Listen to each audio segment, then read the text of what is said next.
Hello friends, स्वागत है आपका अपने चैनल स्कूल ऑफ इन्वेस्टिंग में, जहां आप सीखते हैं कि कभी भी किसी कंपनी में जब हम इन्वेस्ट करने का सोचते हैं, अपना मन बनाते हैं, तो उसके पहले उस कंपनी के बारे में कहां से और कैसे स्टडी करते हैं, कैसे उसका रिसर्च करते हैं, कैसे एक प्रॉपर उसके बारे में पूरा जानकारी लेके फिर इस डिसीजन पे पहुंचते हैं कि क्या हमें इस कंपनी में निवेश करना चाहिए या नहीं करना चाहिए, और यदि करना चाहिए तो what is the right price, क्या वो सही प्राइस होगा जहां पर हम इस कंपनी में एंट्री ले सकते हैं। तो आज हम जिस कंपनी के बारे में बात करने जा रहे हैं वो बायोटेक की एक कंपनी है। वो बायोटेक्नोलॉजी से इन्वॉल्व एक केमिकल कंपनी है जो कि अलग अलग तरह के बायोटेक्नोलॉजी से रिलेटेड प्रोडक्ट्स बनाती है। जैसे कि ऐसा कुछ बनाती है जो कि फूड में एज अ प्रिजर्वेटिव का तौर पे काम करता है, एनिमल फीड्स के प्रोडक्ट में काम करता है, और बहुत सारा प्रोडक्ट इनके पास है। तो आज हम लोग जिस कंपनी के बारे में डिस्कस करने जा रहे हैं, कंपनी का नाम है टाइटन बायोटेक। तो देखते हैं कि इस कंपनी के फंडामेंटल में क्या इंटरेस्टिंग है, क्या अच्छा है, क्या हमें इसमें इन्वेस्ट करना चाहिए कि नहीं, और क्या ये कंपनी आगे चल के कुछ बड़ा काम कर सकती है भी या नहीं। तो कंपनी टाइटन बायोटेक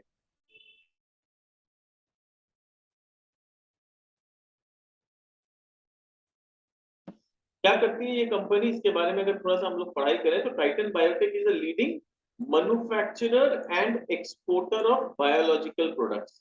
अभी हम लोग पूरा डिटेल में समझेंगे कि ये बायोलॉजिकल प्रोडक्ट्स क्या क्या है और इन बायोलॉजिकल प्रोडक्ट्स का इस्तेमाल कहाँ पर होता है, ये कहाँ कहाँ पर इस्तेमाल होता है। It is used in the field of pharmaceuticals, nutraceutical, food and beverage, biotechnology and fermentation, cosmetic and वेनेटरी एनिमल फीड। तो इन सब जगह पे इसका इस्तेमाल होता है। बट क्वेश्चन आपके मन में ये आ रहा होगा कि आखिर मैंने ये कंपनी क्यों लिया, इसमें क्या मुझे इंटरेस्टिंग लगा कि मेरे रडार पे ये कंपनी आई। तो पहले उसको समझते हैं कि कंपनी में क्या ऐसा अच्छा दिखा कि मैंने डिसाइड किया कि इस कंपनी को स्टडी किया जाए। तो लेट्स सी। जो इंटरेस्टिंग है कंपनी के बारे में, जो मुझे सबसे अच्छा लगा कि ये कंपनी का मार्केट कैप अभी भी सिर्फ 202 करोड़ है। तो देखा जाए तो बहुत ही छोटी कंपनी है। Currently it is trading at 245, high 423 का गया है। तो वहां से ऑलरेडी ये कंपनी में काफी अच्छा खासा करेक्शन हो चुका है और अपने लो के आसपास अभी फिलहाल ट्रेड कर रही है। Stock is trading at 7.99। तो 7.9 यानी 8 से कम के पी पे ट्रेड कर रहा है। एक बायोटेक्नोलॉजी की कंपनी जो कि पूरा रिसर्च ओरिएंटेड इनके प्रोडक्ट्स होते हैं, और इस प्रोडक्ट में एंट्री पाना कॉम्पिटिटर के लिए उतना आसान नहीं है। बहुत मेहनत से ये सारे प्रोडक्ट रिसर्च करके ये लोग इन्वेंट करते हैं। और ऐसे प्रोडक्ट की कंपनी अगर 8 के पी पे मिल रही है तो आई वुड से कि या तो इसके फंडामेंटल में कोई प्रॉब्लम है, यानी कंपनी में कुछ गड़बड़ है, पैसा नहीं कमा रही है, या क्या प्रॉब्लम है, या फिर ये बहुत सस्ते वैल्यूएशन पे ट्रेड करे। तो ऑब्जेक्टिव पूरा इस वीडियो को बना के इस कंपनी को स्टडी करने का ये है कि हम ये देखें कि ये जो इतना लो पी पे ट्रेड कर रहा है, क्या कारण है, क्या कंपनी के में कोई दिक्कत है, या फिर जेन्युइनली यहाँ पर एक इन्वेस्टमेंट का मौका बनता है। This is why we are study. आप इसका आरओसी देखिए 39.2%, रिटर्न ऑन इक्विटी 30.3%। क्या खराब है इस कंपनी में? 40 का return on capital employed 40% and return on equity almost 30%। अच्छी अच्छी कंपनी का भी नहीं होता है।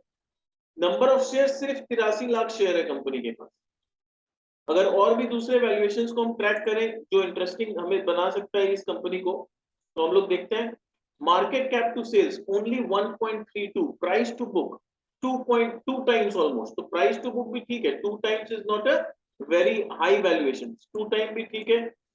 तो प्राइस टू बुक इस तरह की कंपनी में 2 रहता ही है। मार्केट कैप टू सेल्स 1.32 है सिर्फ। प्रोमोटर का शेयर कोई भी प्लेज नहीं है, तो उस तरह का कोई नेगेटिविटी नहीं है। Debt to profit is only 0.7। तो डेट टू प्रॉफिट 0.7 है, यानी डेट टू इक्विटी तो और भी कम होगा। Debt equity ratio is only 0.18, तो below 1, which is a good sign. Again PEG ratio 1 से बहुत कम है, 0.13। इतना कम पेग रेशियो में यानी वैल्यूएशन इज डर्ट चीप। ठीक है। अब हम लोग इसके फंडामेंटल्स को देखेंगे कि क्यों आखिर ये कंपनी इतने सस्ते में ट्रेड कर रही है, या फिर क्या कारण है कि इसमें प्रॉब्लम है। इसका पीएल स्टडी करते हैं थोड़ा सा, क्वार्टरली अर्निंग्स और ये सब देखते हैं कि क्या गड़बड़ हो सकता है, हुआ है या हो सकता है कंपनी। तो यहाँ पर अगर कंपनी का रिवेन्यू देखें तो यहाँ पर जून में 41 करोड़ का रिवेन्यू हुआ था, सितंबर में 40.8 का हुआ, दिसंबर में 36 करोड़ एंड मार्च में 32 करोड़। तो एक चीज जो नेगेटिव इस कंपनी में नजर आ रहा है वो ये है कि रिवेन्यू इज फॉलिंग कंसिस्टेंटली, चारों क्वार्टर में रिवेन्यू गिर रहा है। अगर पिछले मार्च से कंपेयर करें तो 35 करोड़ का रिवेन्यू गिर के 33 करोड़ आ गया, वो इंपॉर्टेंट है। बट उससे भी ज्यादा इंपॉर्टेंट है कि हर क्वार्टर में ये रेवेन्यू क्यों फॉल कर रहा है। तो जब रेवेन्यू इस तरह से हर क्वार्टर में फॉल करने लगता है ना, तो वहां पर फिर कहीं ना कहीं सेलिंग आ जाता है स्टॉक में, और इन्वेस्टर्स को जो ग्रोथ का भरोसा रहता है वो कहीं ना कहीं डगमगा जाता है कि ये कंपनी में शायद डी ग्रोथ पे आ गई है। क्योंकि हम लोग जनरली चाहते हैं कि कंपनी का प्रॉफिट ठीक है ऊपर नीचे थोड़ा चलता है, बट रिवेन्यू हम चाहते हैं कि हमेशा ग्रो करता रहे, टॉप लाइन हमेशा ग्रो करे, और यहाँ पर टॉप लाइन गिर रहा है। पर अगर हम प्रॉफिट, ऑपरेटिंग प्रॉफिट मार्जिन का बात करें तो यहाँ पर 34% का था, ये तो एब्सर्ड था। ये जो क्वार्टर था जून 21, वहां पर पूरा लॉकडाउन था, तो आना पौना दाम पे इनके प्रोडक्ट्स बिक रहे थे, तो उसको एक बार इग्नोर करते हैं। अगर हम हिस्टोरिकली भी देखें तो इनका नॉर्मल मार्जिन 28%, 20%, यानी मार्जिन काफी वोलाटाइल है, यानी कभी 15-16% हो जाता है, कभी 33% हो जाता है, कभी 28%। तो मार्जिन को लेके भी कोई एक फिक्स नहीं है, बट कहीं ना कहीं हम बोल सकते हैं कि 20% के आसपास इनका सस्टेनेबल मार्जिन होना चाहिए। 20 से 24% सस्टेनेबल है, क्योंकि यहाँ भी 25% किया, यहाँ ऑलमोस्ट 24%, यहाँ पर ऑलमोस्ट 23%। तो 20-21%, 22% का एक sustainable operating margin company deserve करता है।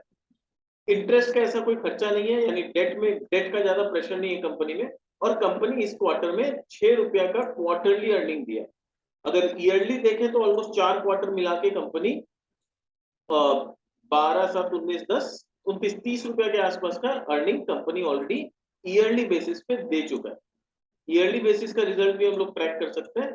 तो ईयरली अगर देखें तो कंपनी ने ऑलमोस्ट 31 रुपया का ईपीएस किया, जो कि पिछले साल 36-37 रुपया का था। बट उसके पहले this EPS was very low. तो यहाँ पर मार्च 21 में अचानक से यहाँ पर बहुत ज्यादा ग्रोथ आ गया था, और उतना ग्रोथ या उतना मार्जिन कंपनी शायद सस्टेन नहीं कर पाई इस क्वार्टर में, क्योंकि इस ईयर में क्योंकि इनके रॉ मटेरियल्स के दाम काफी बढ़ गए थे, लॉजिस्टिक्स कॉस्ट बढ़ गया था। फिर इनका पेमेंट को भी लेके, मतलब ऐसा नहीं कि इसी कंपनी में दिक्कत हुआ था, हम लोग सब जानते हैं कि मार्च 20 मतलब FY 22 में कितने सारे प्रॉब्लम्स आए थे इंटरनेशनल मार्केट में। और इनका जो मेजर प्रोडक्ट है ना, इसमें एक्सपोर्ट्स बहुत होते हैं, तो एक्सपोर्ट मार्केट में दिक्कत आया तो हो सकता है कि इनको वहां से ऑर्डर ज्यादा नहीं मिला, इसलिए इनको, और लॉजिस्टिक्स कॉस्ट बढ़ गया, एनर्जी कॉस्ट बढ़ गया, तो वहां पर इनको थोड़ा सा दिक्कत का सामना करना पड़ा। तो मार्जिन भी देखो पिछले साल 32% था, जो गिर के 27% हो गया। तो ये सब छोटे छोटे कारण है जिसके वजह से आज कंपनी 400 रुपया से गिर के 200 समथिंग पे आ चुकी है। तो ऐसा नहीं है कि बिना कोई कारण कंपनी का प्राइस गिरा है इतना, there has to be definitely some good reasons why company share has fallen down. Balance sheet को अगर हम देखें तो बैलेंस शीट में कोई खास डेट नहीं है, बैलेंस शीट में कोई वैसा प्रॉब्लम नहीं नजर आ रहा है।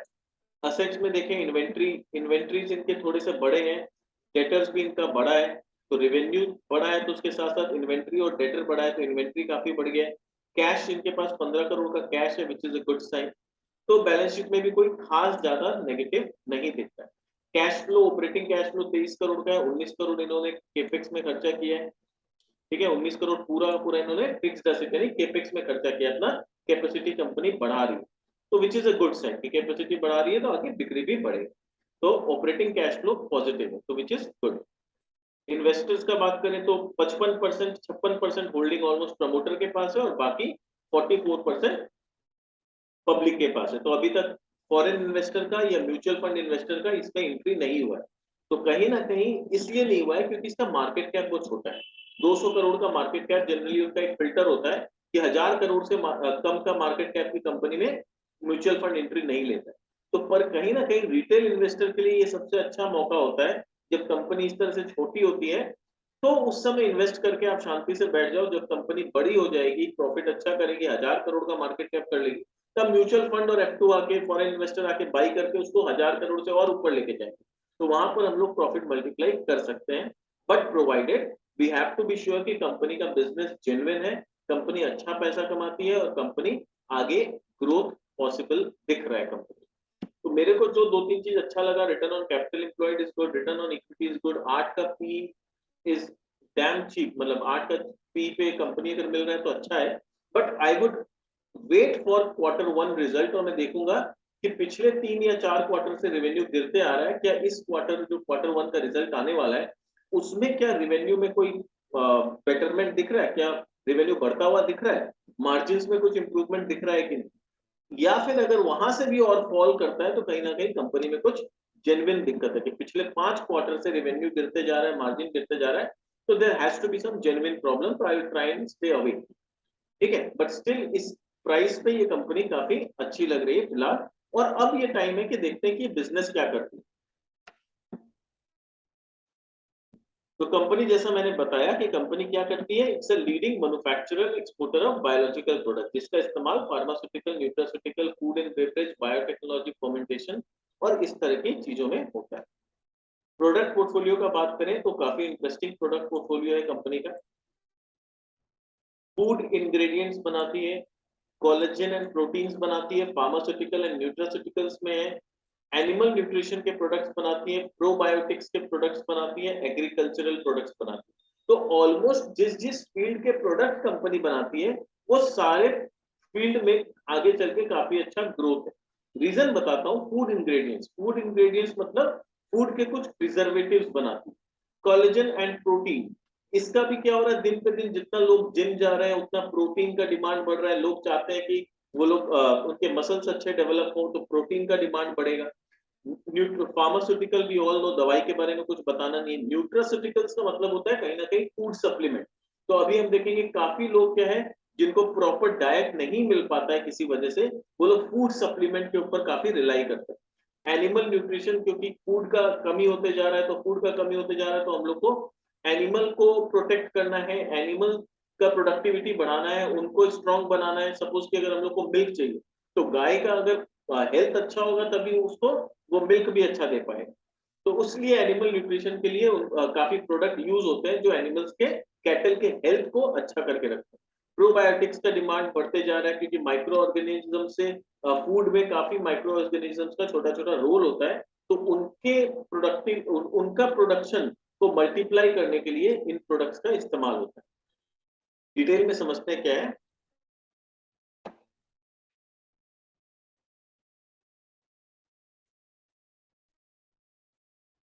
यहाँ समझते हैं कि इनके पास क्या क्या है। जैसे न्यूट्रास्यूटिकल जो प्रोडक्ट होता है, न्यूट्रास्यूटिकल या बायोस्यूटिकल जो प्रोडक्ट्स होते हैं, उनका काम क्या होता है। तो न्यूट्रास्यूटिकल और बायोस्यूटिकल इज अ फार्मास्यूटिकल ऑल्टरनेटिव, यानी फार्मास्यूटिकल का ऑल्टरनेटिव प्रोडक्ट होता है विच क्लेम्स फिजियोलॉजिकल बेनिफिट्स, यानी हेल्थ को बेनिफिट पहुंचाने में काम आता है। यूएस में न्यूट्रास्यूटिकल्स को हम लोग फूड सप्लीमेंट के तौर पे भी जानते हैं, दे आर सप्लीमेंट और and food additives. US FDA जो है वो इसको फूड सप्लीमेंट्स के तौर पे बोलता है। तो न्यूट्रास्यूटिकल इज मोर और लेस लाइक फूड सप्लीमेंट्स। तो बहुत बार आप देखोगे, आप मेडिकल शॉप में जाना, आप बोलना मुझे फूड सप्लीमेंट्स चाहिए, तो बहुत सारी कंपनी से एमवे का जो है, न्यूट्रलाइट का जो प्रोडक्ट्स है एमवे के, वो सारे फूड सप्लीमेंट का काम करते हैं। तो इस तरह का जो प्रोडक्ट होता है ना, उसको हम लोग बोलते हैं न्यूट्रास्यूटिकल प्रोडक्ट्स। फिर कोलेजन जो है, इसका फंक्शन क्या होता है। Collagen is a protein molecule, यानी कोलेजन क्या होता है, ये प्रोटीन का मॉलिक्यूल है जो बनता किससे, अमीनो एसिड से। It provides structural support to the extracellular space of connective tissue. ठीक है, तो इन शॉर्ट ये लोग स्किन को, टेंडन्स को, बोन्स को और लिगामेंट को स्ट्रॉन्ग करने का काम करते हैं। यानी ये कोलेजन जो है ये बना बनाया प्रोटीन है जो कि अमीनो एसिड से बना है। तो वैसे तो हम लोग खाना खाते हैं और बॉडी में दाल पीने से हम लोग बोलते हैं प्रोटीन बनेगा, तो हम लोग अगर प्रॉपर क्वांटिटी में दाल नहीं पी पा रहे हैं तो कोलेजन का कुछ प्रोडक्ट्स मार्केट में आता है, वो लेंगे तो हम लोग के बॉडी को डायरेक्टली प्रोटीन मिलेगा। तो हम लोग जो प्रोटीन शेक बोलते हैं बाजार में आता है, वो प्रोटीन शेक में कहीं ना कहीं ये कोलेजन होता है। फिर प्रोबायोटिक्स जो इनका है, वो प्रोबायोटिक्स क्या काम करता है, ये हेल्प करता है बॉडी को फूड को प्रॉपर्ली डाइजेस्ट करने। It keeps bad bacteria from getting out of control and making us sick, यानी bad bacteria out of control होके हमें बीमार ना कर दे, उससे प्रोटेक्ट करने के लिए, ये फूड को प्रॉपर्ली डाइजेस्ट करने के लिए ये प्रोबायोटिक्स के सामान का इस्तेमाल होता है। तो these are probiotics, some of the examples of probiotics. अब इनके फूड इंग्रेडिएंट्स के कौन कौन से प्रोडक्ट है आप पॉज करके देख सकते हो, मैं उतना डिटेल में नहीं जाऊंगा वरना वीडियो बहुत लंबा हो जाएगा। आप चाहो तो देख सकते हो फूड एडिटिव्स में इनके कौन कौन से प्रोडक्ट है, और उनका कहाँ कहाँ पर इस्तेमाल होता है। तो जैसे ये मैं एक दो एग्जांपल बताता हूँ। इट इज ये वाला जो प्रोडक्ट है ये फूड एडिटिव्स के तौर पे यूज होता है। ईस्ट वाला जो प्रोडक्ट है ये यूज होता है ये नेचुरल फ्लेवर इनहेंसर का काम करता है। ये पैकेज फूड में इस्तेमाल होता है, can be found in large variety of package food. Calcium जो पाउडर है ये कहाँ यूज होता है, ये इसके मदद से क्या होता है, जो भी प्रोडक्ट है उसका शेल्फ लाइफ बढ़ जाता है। जो बेकरी प्रोडक्ट्स होता है केक और ये सब, उसका शेल्फ लाइफ बढ़ाने के लिए ये काम आता है। तो अब हम लोग खुद रिलेट कर सकते हैं कि ये प्रोडक्ट इस्तेमाल जहां पर हो रहा है बेकरी के प्रोडक्ट्स में, जैसे ब्रेड हो गया, केक हो गया, पेस्ट्रीज हो गया, तो क्या ब्रेड का, केक का, पेस्ट्रीज का डिमांड दिन पे दिन बढ़ेगा? क्या हम लोग का कंजम्पशन में ये सब दिन पे दिन बढ़ते जा रहा है? आज हम लोग कहीं भी बाहर जाते हैं कैफे में या कहीं पर, तो हम लोग पेस्ट्रीज या ये सब खाना पसंद करते हैं। तो वहां पर क्या हो रहा है, दिन पे दिन इसका डिमांड बढ़ते जा रहा है। तो जब बेकरी प्रोडक्ट्स का डिमांड बढ़ेगा तो कहीं ना कहीं इनके प्रोडक्ट्स का भी डिमांड बढ़ेगा। कैल्शियम लैक्टेट जो है ये कैल्शियम सॉल्ट होता है resulting from fermentation of lactic and calcium which regulate the acidity level in चीज मेकिंग।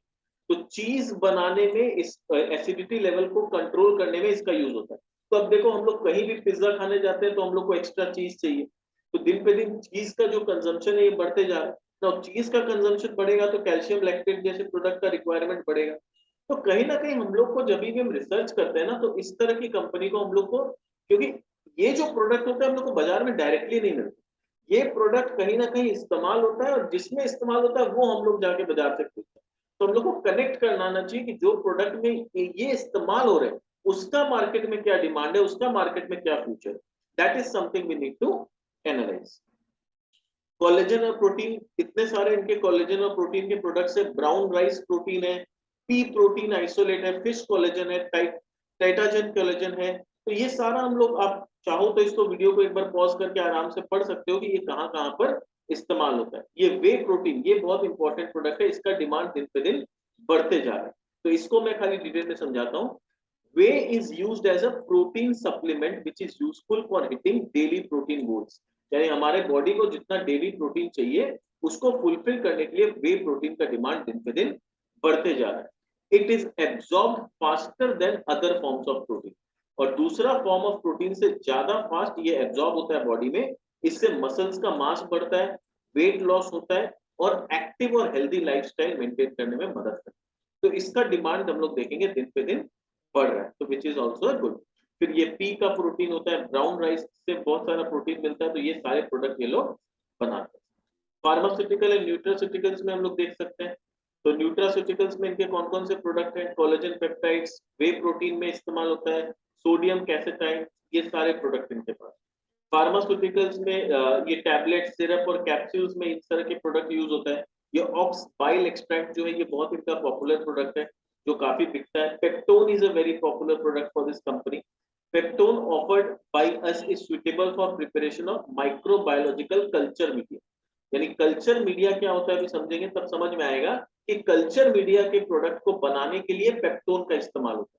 तो ये लोग कल्चर मीडिया के भी सामान बनाते हैं, उसमें ये पेप्टोन का काफी इस्तेमाल होता है। ऑक्स बाइल एक्सट्रैक्ट क्या होता है? It is a powder which is used to emulsify lipids into food processing through intestine to enable fat digestion. यानी डाइजेस्टिव सिस्टम को बेटर बनाने में काम आता है। और ये फैट सॉल्युबल विटामिन के एब्जॉर्प्शन में काम आता है, जैसे विटामिन के, ए, डी, ये सबको एब्जॉर्ब करने में काम आता है। तो हम लोग के डाइजेस्टिव सिस्टम को अगर सिंपल भाषा में समझे, इतना साइंस में नहीं जाना है हम लोग को, कि डाइजेस्टिव सिस्टम को अच्छा करने में मदद करता है। फिर इनका ईस्ट का कुछ प्रोडक्ट है, उसमें मेडिसिनल ईस्ट बनाते हैं, ब्यूअर ईस्ट प्रोटीन बनाते हैं। फिर एनिमल न्यूट्रिशन में इनके काफी प्रोडक्ट है। ये एनिमल न्यूट्रिशन जो भी होता है, ये सारे सामान जो ये बनाते हैं ये एनिमल फीड्स में इस्तेमाल होता है। एनिमल को जो खाना खिलाया जाता है उसमें ये प्रोडक्ट का इस्तेमाल होता है ताकि एनिमल का हेल्थ अच्छा रहे। जैसे न्यूट्रास्यूटिकल से हम लोग अपना हेल्थ को अच्छा मेंटेन करने का कोशिश करते हैं, वैसे एनिमल के हेल्थ को मेंटेन करने के लिए ये एनिमल फीड वाले प्रोडक्ट्स कंपनी बनाती है। प्रोबायोटिक्स एंड फर्मेंटेशन इंग्रेडिएंट्स, तो प्रोबायोटिक्स में इनके पेप्टोन है। Peptone offered by us is suitable for preparation of microbiological cultural media, जो अभी हम लोग पढ़े। लीवर एक्सट्रैक्ट पाउडर जो है ये एनिमल लीवर से ऑब्टेन होता है। It is helpful in treatment of variety of health problems in animals. तो ये जो है ये दवाई के तौर पे काम करता है जो एनिमल्स में हेल्थ प्रॉब्लम को सॉर्ट आउट करने में मदद करता है। तो ये मीट एक्सट्रैक्ट है, मॉल्ट एक्सट्रैक्ट है, ये बहुत सारे प्रोडक्ट है, आप पॉज करके पढ़ लें। एग्रीकल्चरल प्रोडक्ट्स, इनके जो एक सब्सिडरी है पेप्टेक बायोसाइंस लिमिटेड, वो जो कंपनी है वो एग्रीकल्चरल प्रोडक्ट्स बनाती है। तो उसमें ये लोग ऐसा प्रोडक्ट बनाते हैं जो फ्रूट का ईल्ड को बूस्ट करता है, फंगस लगने से रोकता है, प्रमोट्स ऑयल कंटेंट। हम लोग खुद देख सकते हैं कि ऑयल हम लोग कितना ज्यादा मलेशिया पे डिपेंडेंट है। मलेशिया ने अभी बीच में ऑयल का एक्सपोर्ट बंद कर दिया था, तो हम लोग को कितना दिक्कत हुआ।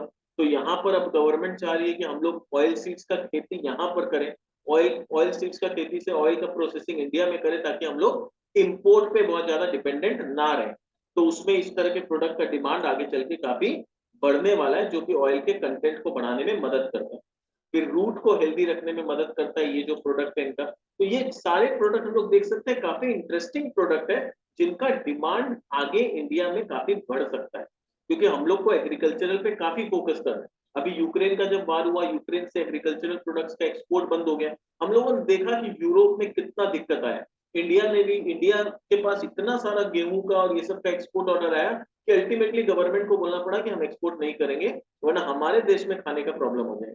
तो इतना सारा हम लोग देख सकते हैं कि अभी फूड का कितना नीड है, और फूड के एग्रीकल्चर को बूस्ट करने के लिए इनके प्रोडक्ट्स का काफी इस्तेमाल होगा। तो bio fertiliser, bio stimulants, bio pesticide, insecticides, fungicides, herbicides, तो ये पूरा, ये सब क्या है, ये सब बायो एग्रोकेमिकल प्रोडक्ट्स है। तो एग्रोकेमिकल प्रोडक्ट्स ये लोग नहीं बनाते, ये लोग एग्रोकेमिकल नहीं बनाते, ये लोग ऐसा प्रोडक्ट बनाते हैं जो एग्रोकेमिकल में इस्तेमाल हो। तो एग्रोकेमिकल का जितना डिमांड बढ़ेगा, इनके प्रोडक्ट का उतना ही डिमांड भी फ्यूचर में बढ़ेगा। कल्चर मीडिया क्या होता है? कल्चर मीडिया ऐसा चीज है जो माइक्रोबायोलॉजी से डील करता है। What is culture media? कोई भी लिक्विड या सॉलिड का प्रिपरेशन जो कि स्पेसिफिकली बनाया गया है for the growth, storage and transport of micro organism और अदर टाइप ऑफ सेल्स। यानी या तो माइक्रो ऑर्गेनिज्म या किसी और सेलुलर ऑर्गेनिजम्स के ग्रोथ को, उसके उनके ट्रांसपोर्ट को, उसको स्टोरेज को में मदद करे, उसको बोलते हैं, उस प्रोडक्ट को बोलते हैं कल्चर मीडिया। कुछ लोग जो नहीं समझ पाएंगे वो सोचेंगे मीडिया मतलब तो टीवी, टेलीविजन, सिनेमा ये सब होता है। नहीं, वो तो होता है, वो भी एक मीडिया है, पर ये कल्चर मीडिया क्या है? एक प्रोडक्ट है, एक तरह का सॉलिड या लिक्विड प्रिपरेशन है, जो कि माइक्रो ऑर्गेनिजम्स के स्टोरेज को या मल्टीप्लाई करने में मदद करता है, ट्रांसपोर्ट करने में, उनके ग्रोथ में मदद करता है। The variety of media that exist allow for culturing of specific और माइक्रोऑर्गेनिज्म, यानी ये कल्चर मीडिया में अलग अलग तरह के प्रोडक्ट होते हैं। तो कोई प्रोडक्ट है जो फंगस में काम आता है, कोई प्रोडक्ट है जो एल्गे में काम आएगा, ठीक है। तो अलग अलग माइक्रो ऑर्गेनिज्म के लिए अलग अलग डेडिकेटेड कल्चर मीडिया यानी प्रोडक्ट होता है। ग्रोथ मीडियम और culture medium is solid, liquid या सेमी सॉलिड भी हो सकता है। They are properly designed to support the growth of population of microorganism or cell via process of cell purification और small plants।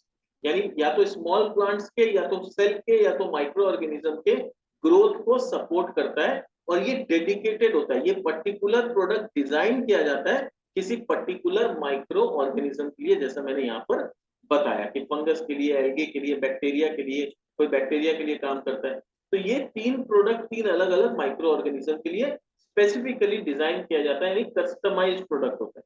तो इसके पीछे काफी रिसर्च इन्वॉल्व होता है, और बहुत सारा रिसर्च करने के बाद कोई कंपनी इस तरह के प्रोडक्ट को इनोवेशन के जरिए डिराइव कर पाती। तो इट्स नॉट दैट इजी कि कल को कोई भी कंपनी आके ये सारा प्रोडक्ट मार्केट में बेचने लगे। नहीं, ये सारे पेटेंटेड प्रोडक्ट्स होते हैं, इसमें बहुत मेहनत लगता है। तो कंपनी क्या करती है? Titan biotech is a leading bioscience company for past 30 year. देखो 30 साल का इनका मेहनत है। ये जो कल्चर मीडिया में इन लोगों ने जो प्रोडक्ट बनाया है ना, इस तरह के डिफिकल्ट डिफिकल्ट प्रोडक्ट स्टडी करके, रिसर्च करके बनाया, 30 साल का मेहनत। तो कोई 3 दिन या 3 महीना में आके इनका मार्केट नहीं छीन सकता। And has brought a remarkable revolution in microbial community by manufacturing and exporting high quality microbiological products।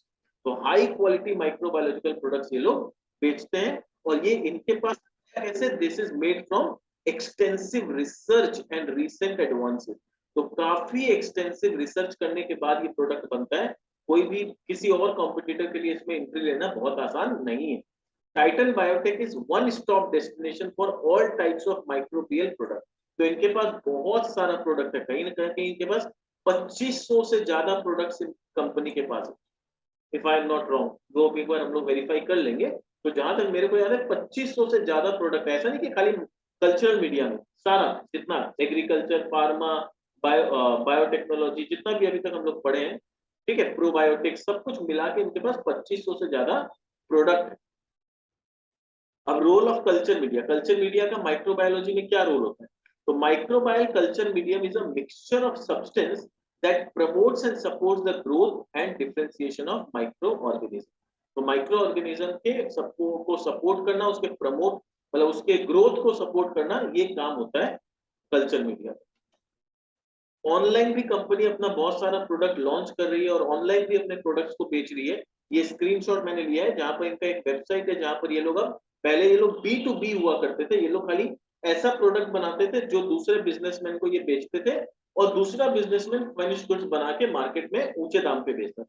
तो इनको मार्जिन कम मिलता था और ये जिसको बेचते थे, यानी इनके जो कस्टमर थे, वो फिनिश प्रोडक्ट ब्रांड करके बेचता था, तो मार्जिन उसको ज्यादा मिलता। अब कंपनी धीरे धीरे खुद का फिनिश गुड्स बनाने लगी है, जहां पर इनको जैसे जैसे इनका ये बिक्री बढ़ते जाएगा, इनको खुद को ज्यादा मार्जिन मिलते जाएगा। तो ये सब हम लोग देख सकते हैं कि ये प्राइस टैग है कंपनी का। तो ये सब प्राइस में ये लोग ऑनलाइन खुद अपने पोर्टल के थ्रू अब बेच रहे हैं। कोलेजन बेच रहे हैं, मेल्टन लेटे बेच रहे हैं, फ्रेश मिल्क बेच रहे हैं। तो ये सब कुछ जो है ना, ये अल्टीमेटली जैसे जैसे मार्केट पकड़ेगा ना, तो ये क्या हो रहा है, एक केमिकल कंपनी तो है ही, धीरे धीरे ये अपने प्रोडक्ट को एफएमसीजी की तरफ शिफ्ट करने जा रही है। और एफएमसीजी में जैसे जैसे इनका ये प्रोडक्ट का साइज बढ़ते जाएगा, यानी रेवेन्यू पोटेंशियल बढ़ते जाएगा, इनका जो वैल्यूएशन है ना, इनको बेटर वैल्यूएशन मिलेगा। एक एक एफएमसीजी कंपनी देखो, अगर मैं एचयूएल को देखूं तो ये लोगों को 30-30, 40-40, 50-50 का पीई मिलता है। तो ऐसी कंपनी जो खुद एफएमसीजी में शिफ्ट हो रही है, ऑनलाइन प्रेजेंस के थ्रू अपने प्रोडक्ट को बेच रही है, ये 8 के पी में पड़ी रहेगी, ज्यादा दिन तो नहीं पड़ी रहेगी। इंडस्ट्री का अगर बात करें तो the global biotechnology market is expected to reach $727 billion by 2025। तो ये सोच सकते हैं कि ये कितना बड़ा मार्केट है। $727 बिलियन का मार्केट ये पॉसिबल है, according to new report of Grand View Research. The emergence of certain key themes like biotechnology market is expected to drive growth in the industry। तो ये इंडस्ट्री में नेक्स्ट 2-3 साल में काफी अच्छा growth expected. These key themes include regenerative medicines, genetics in diagnostic, presence of a plethora of companies focusing on development of regenerative therapies is anticipated to drive sector growth toward through 2025। यानी जो therapy है उसमें क्या हो रहा है, regenerative therapies पे काम हो रहा है, रीजेनरेटिव मेडिसिन बनाने का कोशिश हो रहा है, जहां पर बायोटेक्नोलॉजी का, माइक्रोबायोलॉजी का काफी एप्लीकेशन होने वाला है। और जितना टेक्नोलॉजी रीजेनरेटिव थेरेपीज की तरफ बढ़ेगा, उतना ये माइक्रोबायोलॉजी वाले जो प्रोडक्ट्स है ना, उसका डिमांड दिन पे दिन बढ़ेगा। Technological advancement pertaining to the penetration of artificial intelligence is expected to fuel the growth. तो इससे भी आर्टिफिशियल इंटेलिजेंस में जितना पेनिट्रेशन बढ़ेगा, उससे भी इसका ग्रोथ बढ़ेगा। अपॉर्चुनिटीज और थ्रेट्स क्या है? कंपटीशन इसमें बहुत है इंटरनेशनल लेवल में, क्योंकि बायोटेक्नोलॉजी में इंडिया में हार्डली गिनी चुनी कंपनी और सब छोटी कंपनी, यानी इंडिया में अभी तक बायोटेक्नोलॉजी या न्यूट्रास्यूटिकल्स के ऊपर काफी बहुत कंपनी ने बहुत ज्यादा काम अभी तक नहीं किया। ज्यादातर ये क्या है, इंटरनेशनल लेवल पे सारी बड़ी बड़ी कंपनी और उनके साथ कंपटीशन बहुत तगड़ा है। बट इंडिया को एडवांटेज क्या है? दो चीज का। पहला, इंडिया में साइंटिस्ट है जो रिसर्च कर सकते हैं, तो India is as a educated population. दूसरा चीज है, इंडिया में प्रोडक्शन जो होगा, जो मास स्केल में जो प्रोडक्शन करना होगा, उसमें वी हैव चीप लेबर, तो हमारे लेबर कॉस्ट कम पड़ता है, तो इंडिया मैन्युफैक्चरिंग के लिए काफी अच्छा है। तो ये दो चीज है जहां पर इंडिया धीरे धीरे इसमें अपना मार्केट शेयर ग्लोबल लेवल पे बढ़ाएगा, बढ़ा सकता नहीं है, आई एम वेरी श्योर कि इसमें इंडिया का मार्केट शेयर बढ़ेगा। पर अभी क्या बोल रहा है, there is stiff competition both on domestic and international level poses some threat to the market share of the company since the market is quite large the same is easily absorb. तो market काफी बड़ा है, एक या दो नया player आ भी जाता है तो ऐसा नहीं है कि इनके मार्केट शेयर को बहुत ज्यादा फर्क पड़ना चाहिए। The company has maintained its market share during 21-22 में भी कंपनी ने अपना मार्केट शेयर बहुत ज्यादा लूज नहीं किया, मोर और लेस ठीक ठाक मेंटेन किया। प्रॉब्लम कहां पर आया है? प्रॉब्लम आया है इनके मार्जिन्स में, और मार्जिन्स में प्रॉब्लम होने का बहुत सारा कारण है। देखो, बीच में पावर कॉस्ट काफी बढ़ गया था, हम लोग सब जानते हैं, कोयला का दाम आसमान छू रहा था, तो पावर कॉस्ट, एनर्जी कॉस्ट बढ़ गया, फिर क्रूड ऑयल का दाम बढ़ गया, तो वहां पर क्या हुआ, इनका शिपिंग कॉस्ट काफी बढ़ गया, ठीक है, फ्रेट एक्सपेंसेस काफी बढ़ गया, और क्यों कंपनी रिलाई करती है एक्सपोर्ट पे, तो ये सब कॉस्ट जब बढ़ जाता है ना, तो कंपनी, ये छोटी कंपनीज लोग ना अपने कस्टमर को पास ऑन नहीं कर पाती। दिक्कत सिर्फ यही है, बड़ी कंपनी जो होती है ना, वो लोग अपने कस्टमर्स को price hike easily pass on कर देते।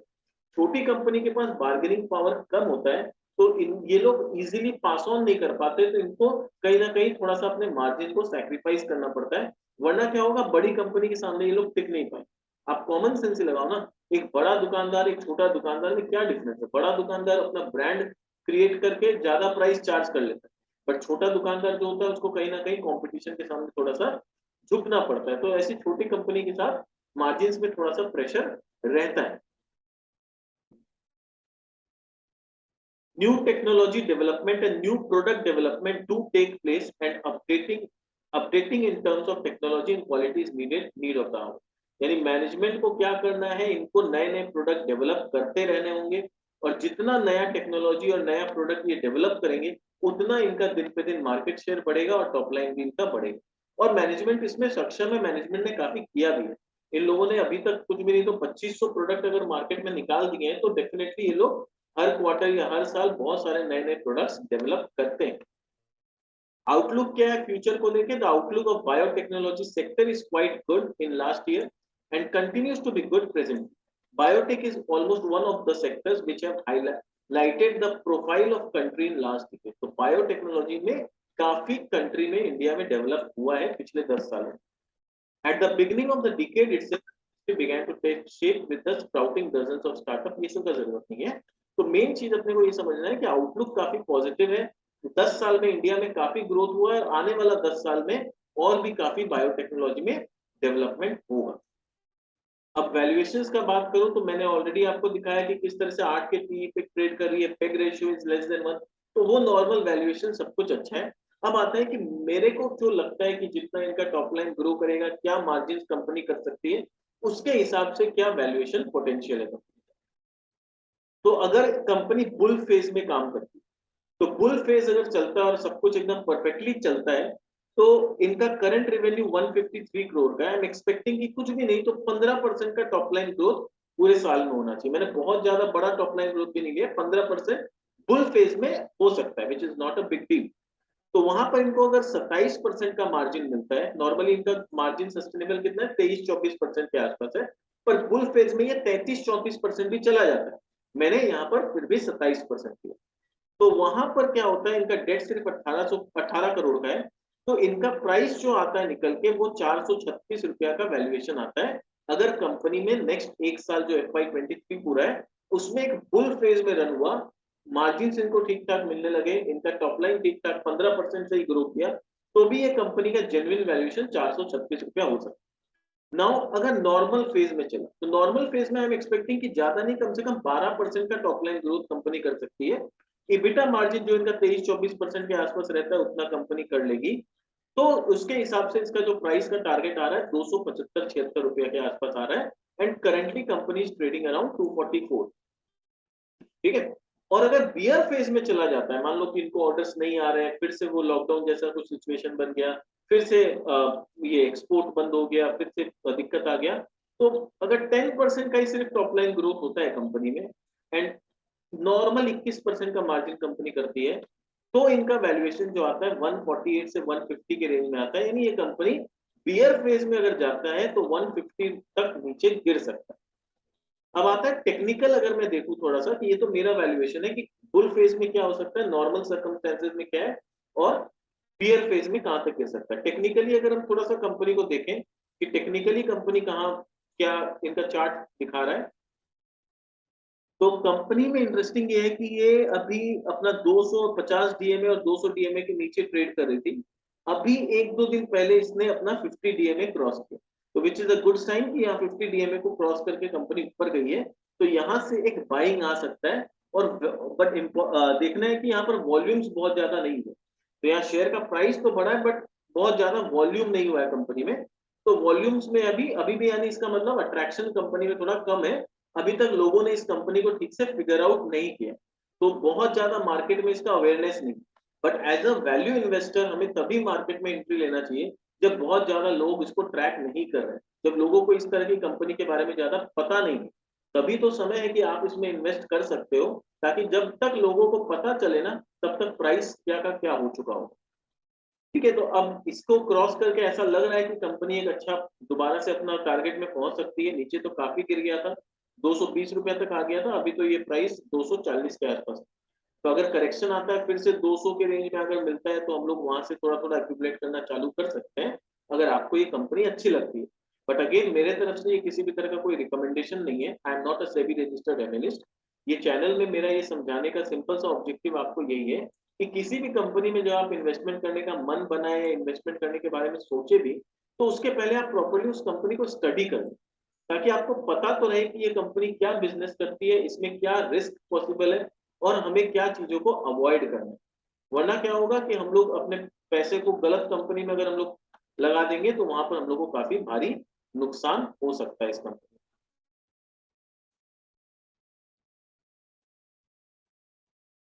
तो this was all from my side. अगर आपको लगता है कि आपको ये कंपनी अच्छी लगी है, तो आप अपने फाइनेंशियल एडवाइजर से जरूर कंसल्ट करें, इस कंपनी के बारे में उनको उनको बताएं, उनको स्टडी करने दें, फिर उनका ओपिनियन आप लें कि उनके हिसाब से आपको इन्वेस्ट करना चाहिए कि नहीं करना चाहिए। और हमारे वीडियोस को देख के अगर आप सीखने मिल रहा है, कुछ नॉलेज मिल रहा है, तो आप हमारे चैनल को सब्सक्राइब कर लीजिए अगर आप नए आए हैं हमारे चैनल में। और अपने दोस्तों के साथ जरूर शेयर करें, ताकि वो भी हमारे चैनल्स को देख के, हमारे वीडियोस को देख के आपके साथ साथ कुछ सीख सके। तो हमारे चैनल के साथ जुड़े रहें, सीखते रहें। हम और भी नए नए कंपनीज पे नए नए वीडियोस लेके आएंगे, और आपको जरूर कुछ ना कुछ सीखने को मिलेगा। और अगर आप हमारे साथ कांटेक्ट करना चाहते हैं, तो डिस्क्रिप्शन में हमारा ईमेल आईडी होगा, आप उसमें जाके हमारे साथ कांटेक्ट कर सकते हैं। This was all from my side. मिलते हैं हमारे नेक्स्ट वीडियो में किसी नए कंपनी के साथ। तब तक के लिए बाय।